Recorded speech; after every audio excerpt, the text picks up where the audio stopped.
So, yun guys, ito ang aking breakfast. Gumawa ako ng, syempre malamig na milk and coffee. Ayan, pinaghalo ko lang sila. Syempre mahilig ako sa malamig. Ayan, kaya dyan ako lumusog sa malamig na inumin na yan. Then, gumawa ako ng egg sandwich na ang pinang-toppings ko ay yung coleslaw salad. So, ayan guys. Yan ang aking simple breakfast.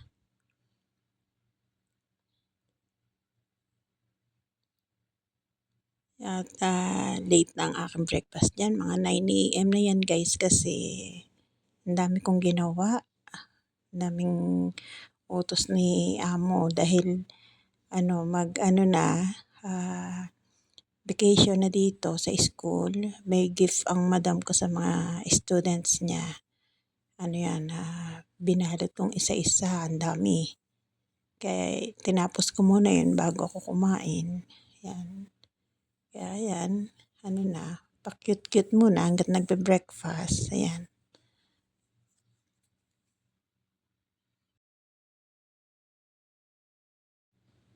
Ganyan lang, para-paraan kung ano puwede mong gawing breakfast, ayan.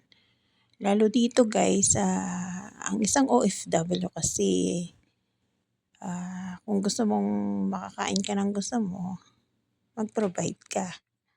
Ganyan ako dito, masuwerte yung iba na lahat ng gusto nilang kainin meron sa bahay ng amo nila. Ako kasi, ako yung na okey lang gumastos ako sa sarili ko.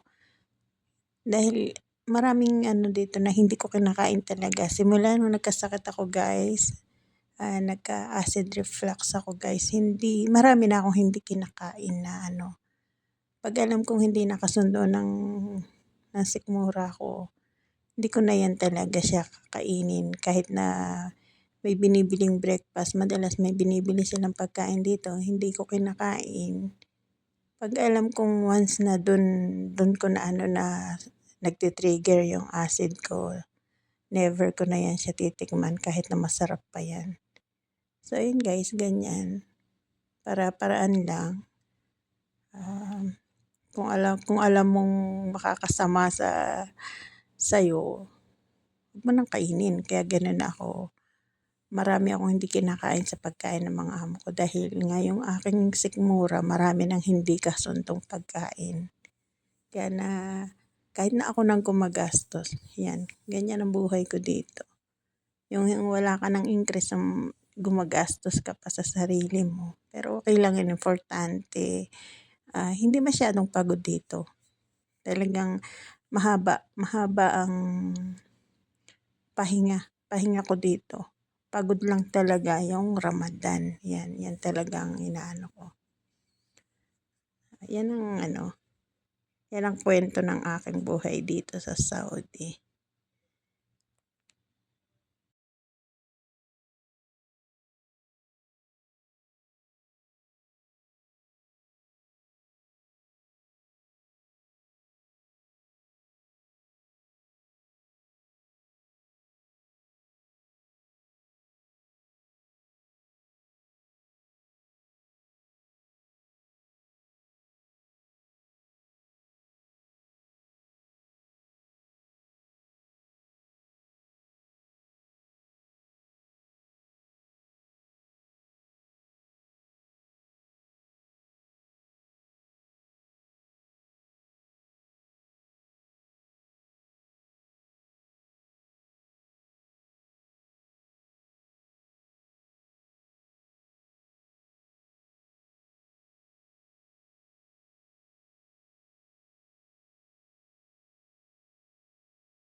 So, paano guys?